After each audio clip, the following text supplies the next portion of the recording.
So here we go on Chapter 2. Chapter 2 is beginning your nursing career. This chapter discusses various programs for nursing education, approval and accreditation licensure, the role and the image of the nurse in nursing organizations. So this healthcare practice, it used to be years ago, physician to professional nurse to ancillary personnel to patient. And as you notice in figure B, it goes physician, professional nurse, ancillary personnel, client. Client is in the center, and everything works around the client, and we interact with all disciplines. So the types of nursing programs available. You have certified nurses aides, which are your CNAs. That one is usually like a 2 to 6 month educational requirement. You also have unlicensed assisted personnel. Then we also have our licensed vocational, licensed practical nurse. That is a 1 to 2 year program. We have registered nurses, which can be 2 to 4 years, an associate degree or a bachelor's degree or a master's. And then we also have advanced practice nursing or nurse practitioner. And that one is the educational requirement for that is an RN with a master's degree plus additional and specific education and internship in the field of specialties. So basic education. Registered nurses, 2-year program that leads to an associate degree. Then there's a 3-year program that's affiliated with community and state colleges that grant college credits. The 4-year program in a college or university that leads to a baccalaureate or bachelor's degree in nursing. For practical nurses, LPNs or LVNs, 12 to 18 months of full-time study. Current functions of the LPN include providing bedside care, providing wound care, administering prescribed medications, reporting reactions to medications or treatments to the nurse, to a registered nurse or to a physician. And then we have our graduate programs and certifications that are available for nursing. RN with a master's degree plus additional specific education and internship in the field of specialty. The American Nurses Credentialing Center, the ANCC of the American Nurses Association, grants numerous types of nurse practitioner certifications and clinical nurse specialist certifications, as well as 27 specialty certifications. So what are the responsibilities of nurses? Responsibilities for registered nurses. They care for the acutely ill and assist in surgery. They teach professional and practical nursing students. They manage personnel and take charge in various healthcare settings. Practical nurses provide nursing care. Practical nurses work under the supervision of an RN or an MD. And like I said on one of the previous slides, practical nurses can provide bedside care, they can provide wound care, they can administer, medications. They can also report, reactions to medications or treatments to the registered nurse or the MD. Some states, it just depends on the state you work in as to whether LPNs can care for IV lines. So a nurse who receives additional training in a specialized field such as pediatrics or maternity is referred to as either is it licensed practical nurse, registered nurse, licensed vocational nurse, advanced practice nurse, certified nurses aide. It is an advanced practice nurse because they receive additional training in a specialized field such as pediatrics or maternity.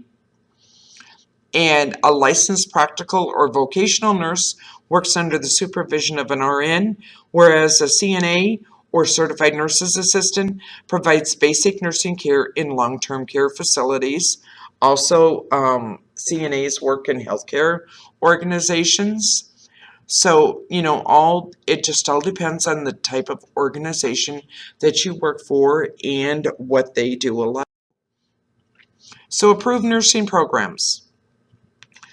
They must have approval mandatory from a state agency such as State Board of Nursing, or its graduate cannot be licensed.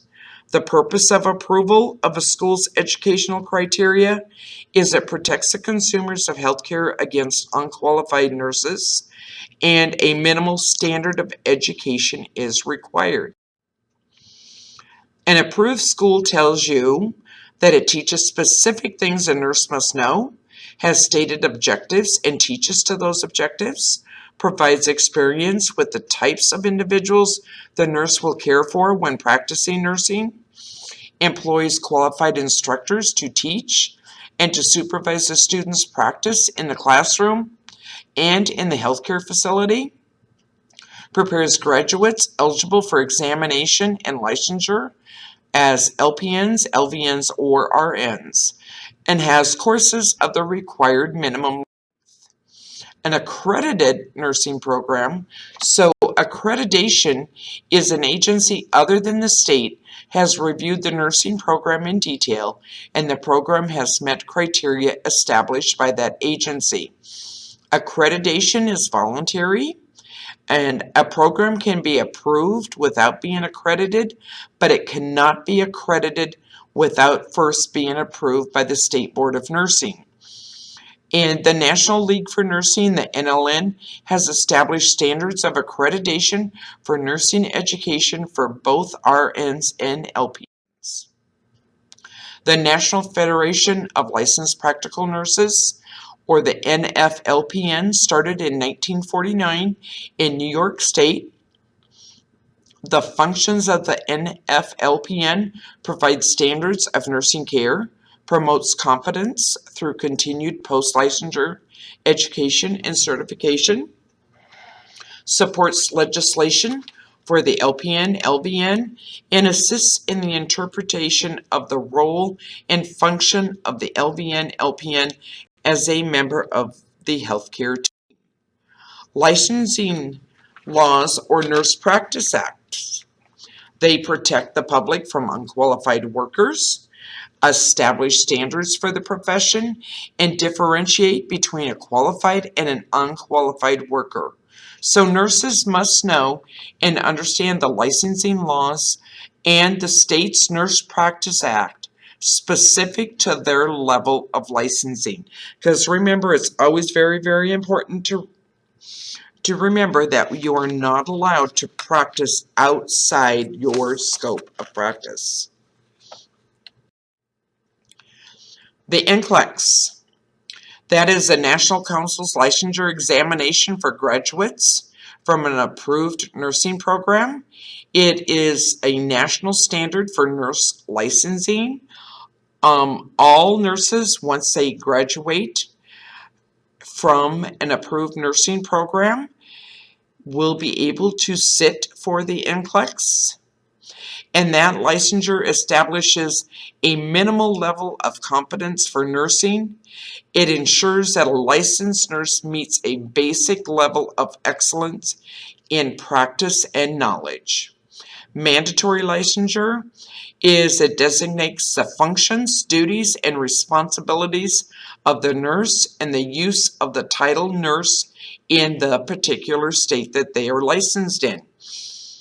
One is not able to use the title nurse unless you hold a license as a nurse.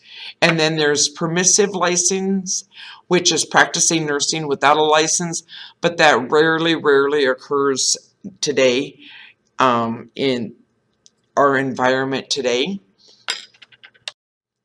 An endorsement. It is a form of agreement between states, particularly state licensing agencies. So one state can recognize or endorse the qualifications of another state. However, each state board of nursing has its fees the individual pays for a license in that state. So an example of that would be an LVN in California can practice nursing in Minnesota as an LPN without retaking the NCLEX PN, but the individual has to apply and pay for a license in Minnesota. And then reciprocacy is a type of recognition of previous education and experience from state to state. The Nurse's Pledge. It serves as a guide for nursing practice. RNs recite the Nightingale Pledge, which was created in 1893, and it was later modified in 1935. It has been modified by individual schools based on the request of the students, and LPNs recite the Practical Nurses Pledge.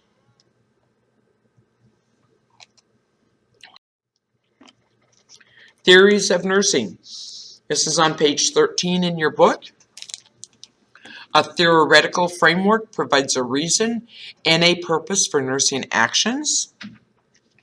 On page 14, in table 2-2, there is a list of the theorists, their models, and their concepts. So Florence Nightingale, her model was natural healing. Her concept is nature alone cures. Virginia Henderson was independent functioning. That is, her concept is mind and body are one. Dorothea Orem, her model is self-care. Hers is building on Maslow's hierarchy of human needs.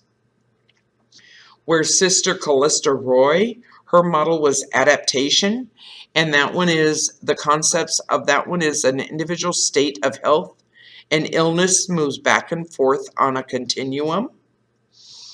And then Betty Newman, her model was systems, and the concept of hers was humans deal with forces in both internal and external environments. Importance of the nursing theory. Nursing programs are based on nursing theories. It is those theories that separate nursing from medicine. Theories help to systematically develop decision-making skills, and theories provide the purpose for nursing actions.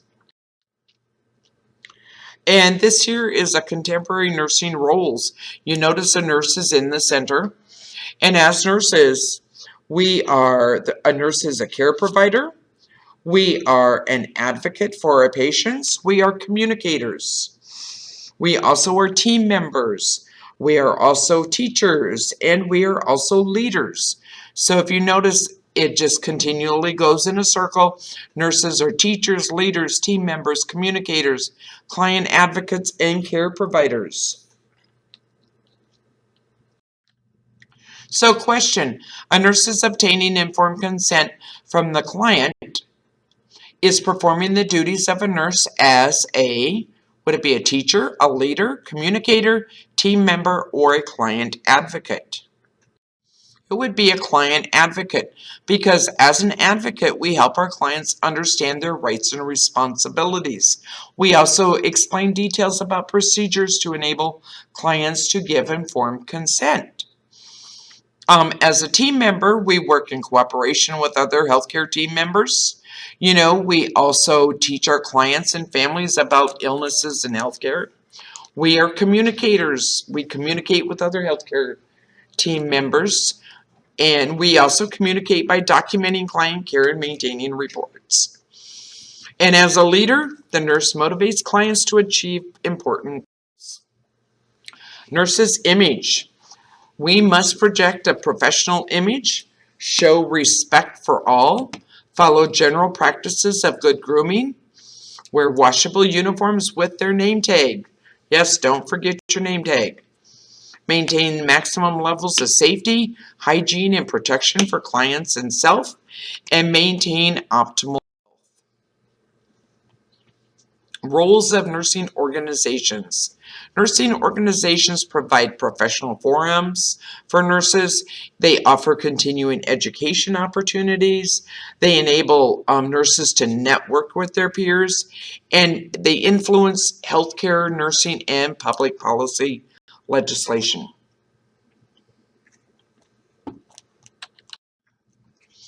So the various nursing organizations out there. We have the National Association for Practical Nurse Education and Service.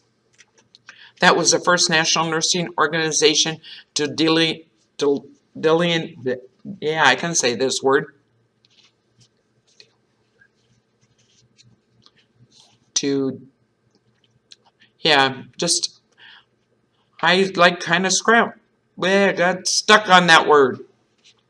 To delineate goals for the development and improvement of practical nursing education. Sorry about that, guys.